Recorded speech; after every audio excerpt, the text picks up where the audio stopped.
Hello, Nancy. Hi, Marianne. Hi, Tim. Hi, Nancy. Hello.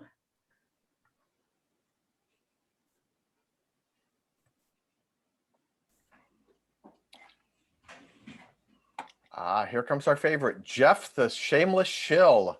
Good Oh, we morning. get to see your face. I thought we were going to just see your ad for 28 minutes. Yeah, That. I'll probably put the ad on in a That's minute. okay. I'm a big fan of marketing, man. Good for you. Gotta do anything we can to get that business back. No, I was at downtown for, gosh, I don't know, first time in 6 months or something like that, and saw your sign out there and your sandwich boards and all that. So Good. Well, is it driving traffic in? Spread the word. It's a slow process, you know. When you close a business for a long time, it's hard to get them back. So yeah, we're working hard though. Well, good. I hope that works out. Me too. I know you're limited capacity as far as like number of people you have in the room and that, but I mean, Right. it's still walk in and for the most part ready to go. It's not long waits or. No, they have to make appointments. Okay. Yeah.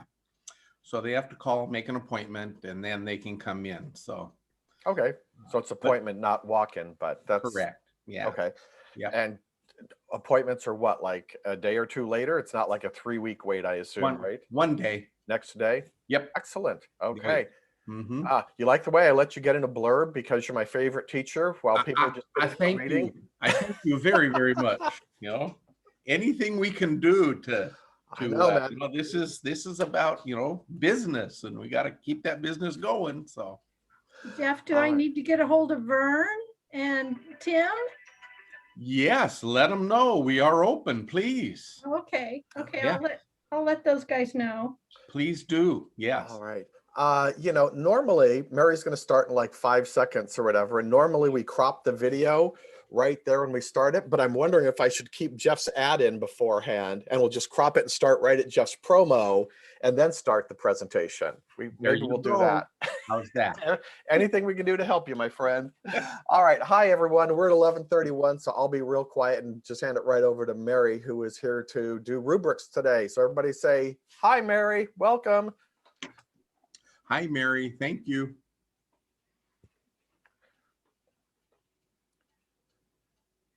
Oh, we've got you muted, Mary. Okay, there we go. And sharing. All right. I'm happy to be with you guys today. We're going to move pretty fast, and there are slides we're going to skip over. I wanted to add extra stuff so that if you want to go in later, we'll send out the slides and put the stuff on the webpage or whatever Tim does, so that there's lots of different tools for you guys to use. So I wanted to talk about rubrics today and really quickly the why, when, what, and how, and we will focus on the what and how today, and then there's more information if you're interested in looking at it. So let's see if it's going to let me click here.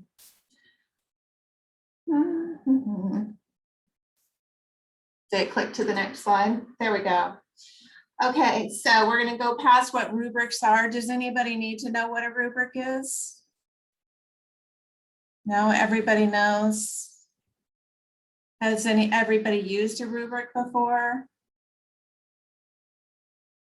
All right, well, we will move on to why we want to use rubrics. So one of the best things, being a past instructor myself, one of the best things about rubrics is when students come to you and ask you why they got the grade they got. It's all right there in black and white. There's no questions. It's very clear, and students can actually grade themselves and each other. It allows students the ability to guide their own learning and meet excellence at their own level. Backwards design of your lesson plans, and that's something I hope to go into deeper. Most of you are looking at what your industry certifications are and then planning backwards, hopefully. And so, which is the way we should be doing it, is what do students need to be successful in the workplace and in the community? and then making sure we hit those benchmarks. And that makes it really easy having a rubric to work with. Again, makes students responsible for their own learning. It's in black and white. We have data and feedback for students and data and feedback for the deans and for Office of Instruction and all that stuff. And then it really makes it easy grading. Again, students can grade themselves, they can grade each other. It's pretty quick to go through and even grade it while the student's there, if it's a project. Okay, so when to use rubrics. Again, trying to move quickly. Feel free to ask questions if you have them. I've had a number of people ask me if they have to use rubrics for like when they have an industry certification test or something like that. I'm not asking you to do any of that. Rubrics are a tool for you to use, so they're not mandated. They're just a great tool. They work great for labs, really, really well. I was a culinary arts teacher and I used them all the time in labs, projects, papers or reports, clearly student demonstrations, they're awesome. Summative assessments, and that's when students do projects or something. And again, it's if there's any question from a student about why they got the grade they got, you just don't like me, it's just whatever. It's super black and white. Okay, so I'm offering you some tools to use and how to create rubrics. There are some resource links in the PowerPoint that we'll put out that you can use, and they are all free to use templates. There's already a ton of rubrics created that you can use, or you can modify them, you can save them, you can download them, all kinds of great stuff. I use the student learning objectives or the project explanation sheet. So for example, I was working with Dan in the machinist program, and he had lab, I guess, where students were creating a tool. And so we just went through that the checkpoints and just turned it into a rubric and put, okay, what's excellent, what's okay, and what's needs more work, and fill those in. It's super easy if you have a check sheet or your learning objectives. Usually now I use a table just because I'm pretty familiar with it and I have a number of them kind of already in my storehouse, but starting with the templates online are a great way to get moving through that. Okay, so creating a rubric, to me, I like to have the A on the left because we read from left to right. So your criteria and what do I need to get the A is on the left, and then over to needs work. You can break things up, and we talked about that with machinists. For example, to go in and test for Boeing, you had to have your measurements perfect and you had to have different things, but there was nothing about safety and there was nothing about material usage. You can still put that in, even if it's not in an industry test. It's still an important work skill to leave your work environment safe and clean and exhibit professionalism. So you can add that into your rubric. You can also weight your different categories. So say my cleanup maybe isn't as important as my end product. So I'm going to make my end product multiply it times 3, but my cleanup's just going to be multiplied times 1. Hopefully that makes sense. Anybody have any questions on that? So if you did have those weighted, I would make that clear on the rubric and add a little parentheses or something like that and have a total score, and you can just go through and circle, super easy. A lot of the schools now, public schools, K-12 schools, are using a 1 through 4 system, and they're actually even using that on grades. And then there's some issue with getting into college with those kinds of grades, but you'll hear younger people say, I got a 4 on that assignment, which means it exceeds expectation. So they're shooting for the 3. That means they're proficient, but 4 is above what they need to do. So keeping that in mind as you're getting younger students in the next 5 to 10 years, we're going to see students very accustomed to working with the 1 through 4 scale. You can use it or not. It's up to you. I like 5 because 3 is the middle. 3 is average. And it always seems like you need something like, yeah, they did it, but there's no fireworks, there's no whatever. I like to have 5 versus 4, but it's totally up to you. Remember your measurable terms. If you can't measure it, how did they do it or not do it? So make sure you use those. And then be singular in each box. Otherwise, it's going to be hard to say whether they did something or not. Okay, you don't Hey, have to Mary? have, yeah. Mary, just on that other slide, before you go on, is Uh-huh. there a recommended number of rows? Like I assume 1 is probably not enough. And if I get to 17 rows, it's probably going to be too gnarly for students. How many rows should I have? And if I have 17, should I split it? Should I delete and merge? How should I handle that? I like to keep it to one side of one page. I think it's so depending on how much you have in each box, and I think it's just too much if you start getting an 8-point font, and just keep it fairly simple and keep to those standards. We shouldn't have 17 standards for one project, right? We want to hit the high points and keep in mind, what do they need to be successful in the workplace and the community? Great question. Thank you. I know I'm going quickly.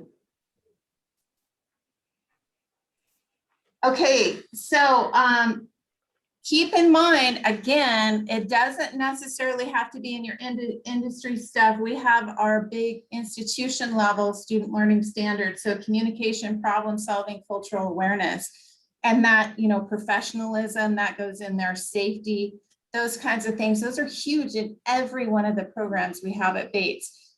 Rubrics are a great way to get those in there. And then you can track that data too. So if you're ever asked, you have that information. Again, great tool for people to grade themselves, and you can even have them grade it and then come and say, okay, show me what you got and why you graded yourself that way. And it saves you the work, and it's a great opportunity for that connection with students. Please don't have a ton of objectives. Just pick the non-negotiables. You can add some other stuff if it feels too slim. Let's see. Provide students with a copy prior to the assignment. Again, we want to have things really transparent and easy. Then we don't have people angry with us and everybody goes home happier. And it's a great opportunity. I know it takes more time, but especially where students are learning about management, the early childhood education programs. I could see any program, because at some point they're going to be managing others, hopefully. It's a great opportunity to create their own rubric. What would this look like? What would an A look like? And even if they come up with the same rubric every quarter, it's still student-led. They have the ownership and they're learning to gauge their own growth. Great way to do it. So, all right, so the resources, Ruby Star is the one I generally use if I'm going to go online. iRubric is another one I found that's pretty easy. Quick Rubrics is a little more in depth. You have to have a username and sign in and that kind of stuff, but they have different bells and whistles. Then the University of Florida has criteria on their website about what they expect to see in rubrics at the university. So I thought that was super helpful. Some different articles about the value of rubrics and the guide to scoring rubrics. And then there's some PDF documentation of different things about rubrics. So more to read if you're interested in that. Okay, let's see what we got here. So Tim, you have 10 minutes, a little over 10 minutes. How's that? All right, before transitioning, I planned on about 5, so I've got that. So I mean, we can't just let you guys out early, but I'd be happy to open up for Q&A. We're not in a rush, so if you guys have any questions or want clarification on anything, any questions for Mary? I have a question on your resources, Mary. This is Mary Ann. When you mention these resources, are these more for how to write a rubric? because I oftentimes will use the standard format in Canvas. These are more for how to write a rubric, correct? You can use the standard format in Canvas. That's great. These you can find like the 3 top ones, Ruby Star, iRubric, and Quick Rubric, actually have pre-made ones too. Okay, and we can Yeah, so integrate those right into Canvas then. Yeah, and Okay. even if like, I don't know what to put in that box, you might be able to go find some ideas on there. Great, thank you. You're welcome. Mary, if I struggle writing rubrics, you know, I can do the basic stuff, but if I struggle, will these have maybe, it sounds like you just said this will have some good ideas for lines that I could put in or verbiage I could use, because I know a lot of instructors struggle with just finding something better than good or horrible or okie dokie. So this will give them some appropriate verbiage that they can copy and paste. Yeah, and it's the templates. You just put your stuff in, or you can use the stuff they have, or you can create your whole thing.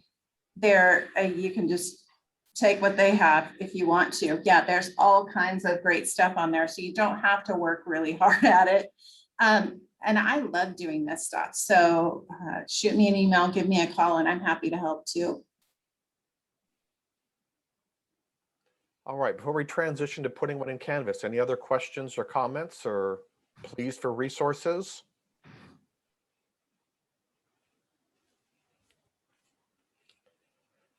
All right, then I'm going to switch over. I'm going to keep it.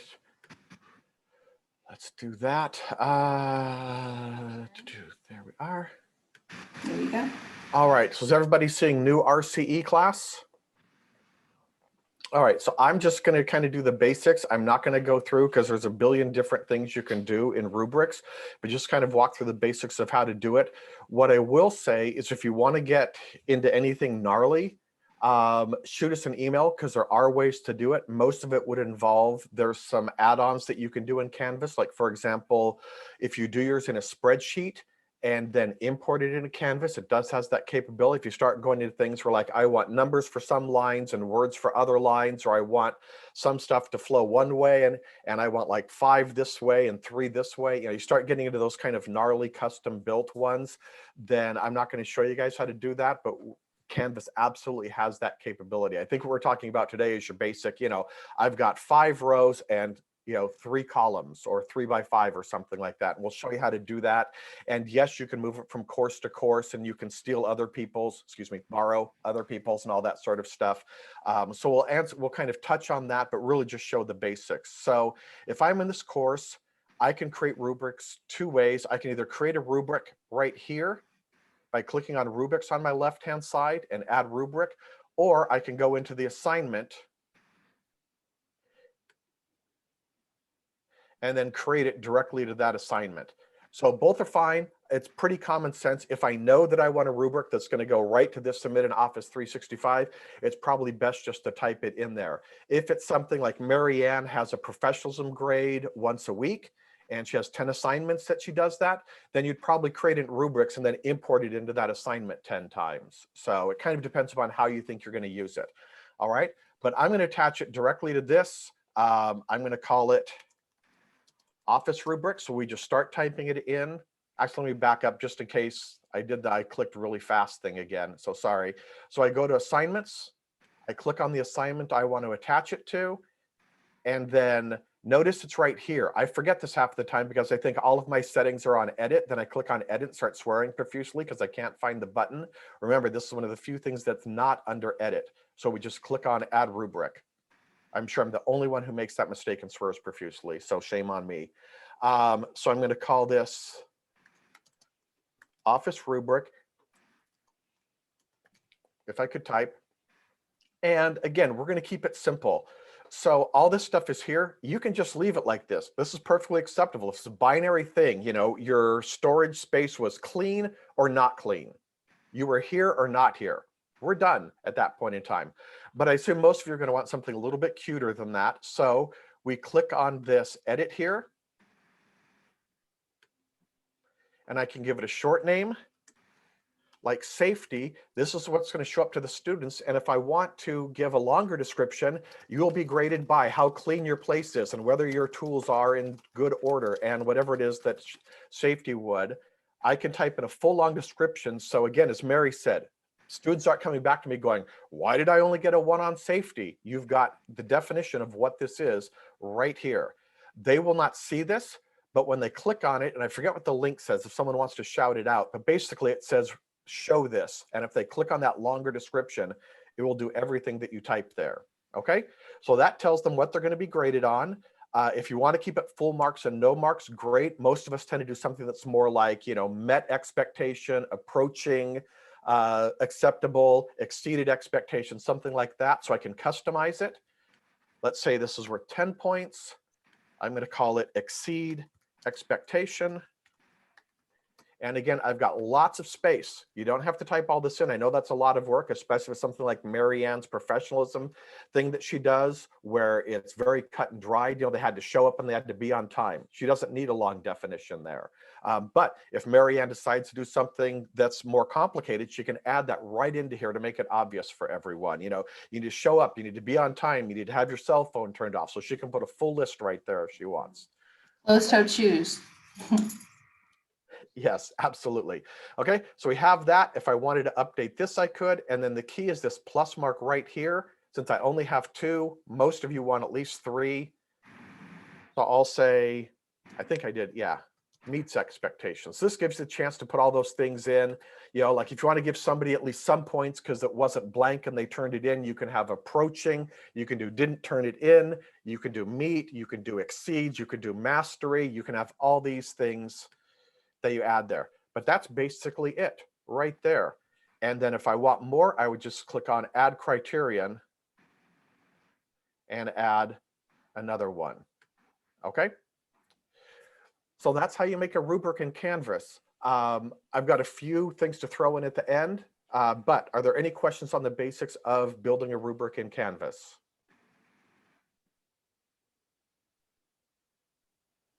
Okay. No. Yep. I was going to say, nope, not so far. Okay. Then We've got experts in the building. the other thing I would add is notice you have these comments here. The one that everybody cares about is this one right here, which says use this rubric for assignment grading. So what that says is when you go to grade this assignment in SpeedGrader, this rubric will show up. And especially if I had, let's say, 5 things worth 10 points, it'll say that it's a 50-point assignment. And I can just go through. And again, it's that point that Mary kept hitting about we're trying to remove the argument from it. We're trying to have the students understand what it is. We want to make it as black and white as possible that here's how you did it. So this will actually show up on the SpeedGrade and you'll click, you know, 10 points, 5 points, 10 points, 3 points, 10 points, and that gives them their grade. And the students can see, oh, I exceeded expectation, I met expectation, I exceeded expectation, I'm approaching expectation. So again, we're not saying no student will ever argue with you. We're not saying there won't ever be disagreement about a grade, but at least the initial point of, hey, how come I got 23 points? They can look and see exactly how they got 23 points. They still are going to say, I think I met expectations. That there's no way to remove that from the discussion, but at least they have the preliminary answer of this is exactly why you got 23 points out of 30 on this assignment. Okay. Mm-hmm. And I usually wrote little notes. Of shoes or cell phone out or came in late or whatever it was so that there's no, Exactly. So can I just to ask one quick question? So when you said this comes up in SpeedGrader, does it come up looking like this, the rubric? Does that come up for the students, or you just give it just like we do now, post a score and then make comments? Let me see if I can pull this up.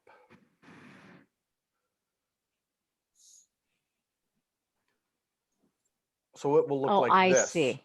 Okay. And then if it's 5 of them, you'd have 5 and you would just click. So right here, it's only a 10-point assignment, but that's all you would do is say you got 10 or you got 5.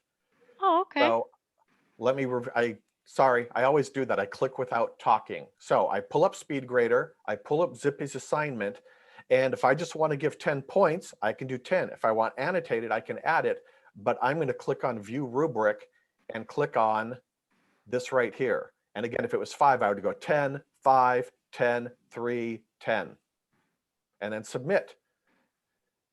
Okay. And the question that everybody asks is, no, they don't need to match. So I can have 30 points of rubric on a 50-point assignment. So I'm giving you 50 points total, and 30 of it will be based on this rubric because it's tied to a course level outcome.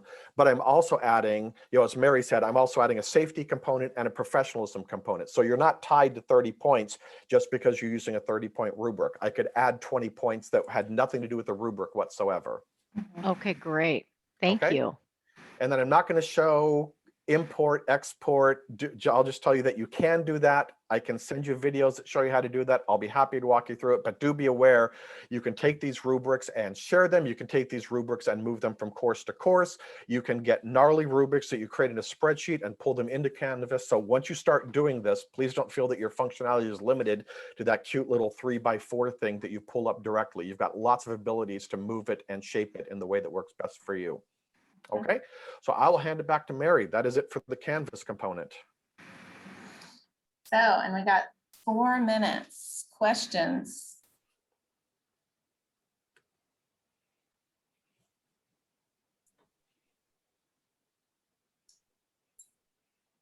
Okay, well, we are going to post this. Do you usually send it out to the people who attend, Tim, or? We send it out to everybody. So Okay. my apologies that you haven't been CC'd. I thought you're part of the instruction list and we'll fix that. But so yeah, all the faculty will get this video. We'll crop the beginning. Colin, if you're willing, who cropped it, Jeff requested that we keep his 30-second to 1-minute ad for barbering at the start of the video. So please remember that. So they'll get the video. They will get your handouts. They'll get all linked to how to put it in Canvas, and that'll get it sent out to all the faculty. Super. Okay. And the link should work if you open up the PowerPoint in slide view. You should be able to just click on the links. Great. All right. Super. Please know I'm here too if you need anything. Thank you. Thank you very much. Thanks. Thank you. You guys have a great day. You too. Take care. Bye-bye. Bye.